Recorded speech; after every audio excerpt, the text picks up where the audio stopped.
Well, let me just say this, that I say unequivocally that I think Julian Assange is a fucking hero. I really do. The dude's got balls of steel, and he's what Pasty white balls of steel. unquestionably. And from what I hear, sometimes he dips them in without a condom. But you know what? That's his business. That's not my problem. But I think he's a hero. I think he's incredibly brave, and I think he is a true journalist. If you believe in real journalism, you should fucking salute that guy when you see him. I mean, like I never have never, but I haven't in the last decade plus ever said thank you to your service to a U.S. military member, because I don't believe in that, and I don't have contempt for all members of the U.S. military. I actually have quite a bit of sympathy for many of them. I think many of them are essentially bribed and propagandized into doing what they're doing. Many of them are really, really good people.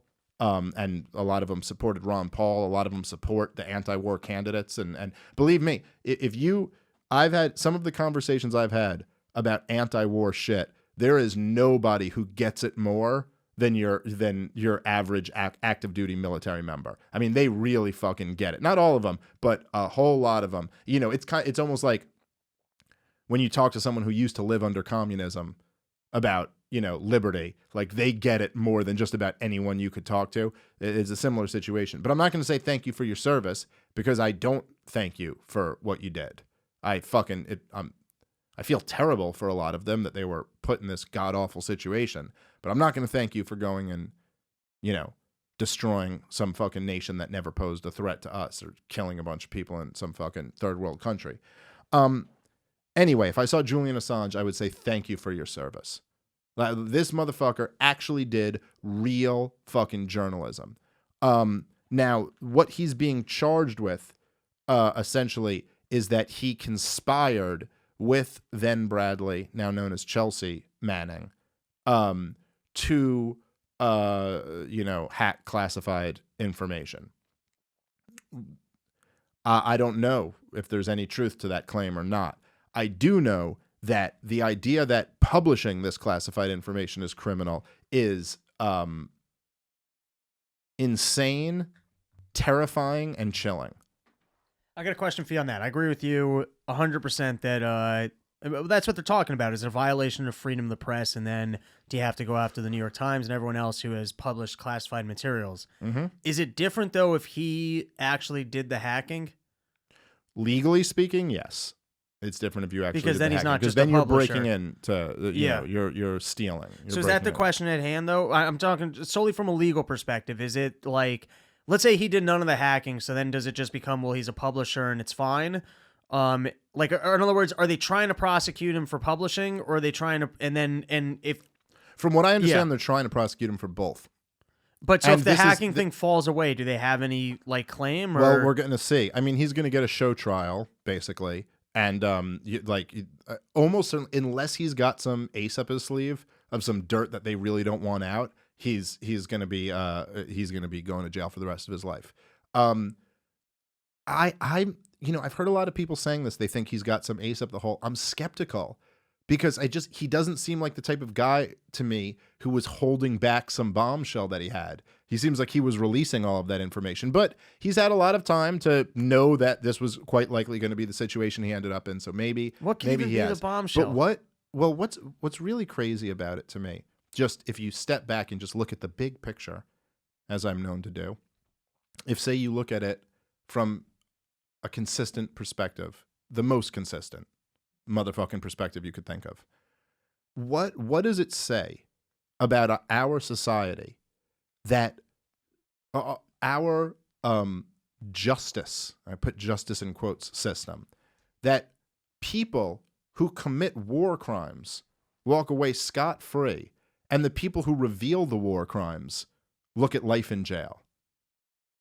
I mean, what, hacking or no hacking? It's hacking the fucking government, man. It's like, I don't know, everything they have is off stolen goods anyway. Like, what, the idea that the government's like, you stole our shit. It's like, well, how do you get all of your shit? Oh, we steal it from our citizens. Okay. And no matter what philosophically, I just find it all horrible. But the idea that the guy who exposed the like killing of journalists, who exposed people lying about wars, there's a ton of shit. I mean, if you want to go look through all the stuff that he exposed, um, the idea that this guy's got to look at life in jail, and the people who committed these atrocities are all just scot-free, raking in money. Half of them have cable news contracts or book deals, or they work for some fucking think tank and make $500,000 a year. It just shows you what happens when you have a state-run justice system.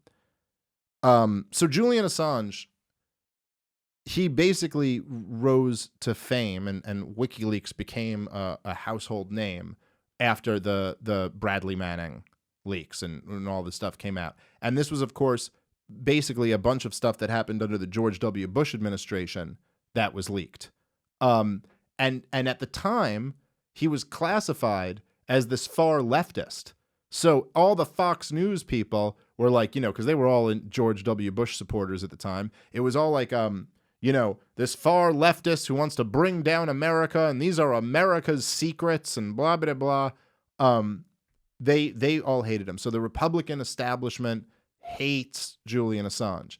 And then Julian Assange, of course, what most people know now is, he dumped all of the DNC and John Podesta's emails in 2016 and exposed an unbelievable amount of corruption. From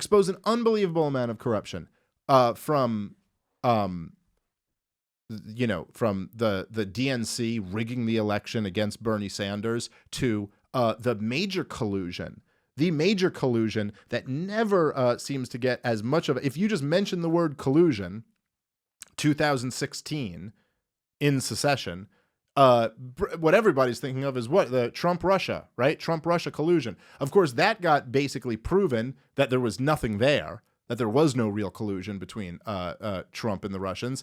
But the collusion that was proven by Julian Assange and WikiLeaks was between Hillary Clinton and the mainstream media. An outrageous amount of corruption where Hillary Clinton's campaign was in constant contact with mainstream media organizations. At one point, she was actually telling them to push Donald Trump more. This was early in the primaries when she thought he would be the easy opponent in the general election. And God is not without his poetic sense of irony. Hillary Clinton was like, I want to run against Trump. Keep pushing him. And the networks did. Now, we can't prove exactly that the networks did it because Hillary Clinton asked them to, but they were like, keep playing Donald Trump every day, and the networks did. They played Donald Trump speeches every single day. It was strange, by the way. It was strange. They did not do this for anybody else ever. And yeah, he was drawing big crowds, but Bernie Sanders was drawing big crowds. Ron Paul was drawing big crowds. No one was just saying every single day we have to cut to the entirety of Bernie Sanders' campaign speech or Ron Paul's campaign speech. But with Donald Trump, they did. Do you mean Rand Paul? No, I meant Ron. What year was this? 2008, 2012. Oh, okay. When he ran. But I'm saying in those years, right. not in 2016, but in those years, he was drawing Right. huge crowds, and breaking fundraising records and all that stuff, as was Bernie Sanders. And Bernie Sanders and Trump's were bigger, to be fair. But still, it's like there was never any even thought that we have to cover all of this shit. But with Trump, they did. Now, whether that was directly because Hillary Clinton's campaign asked them to or not, who knows?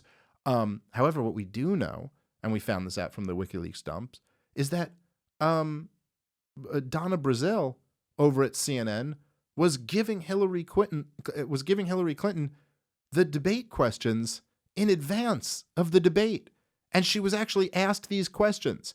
I mean, I get the level of corruption, and the mainstream media, no one really was super interested in this.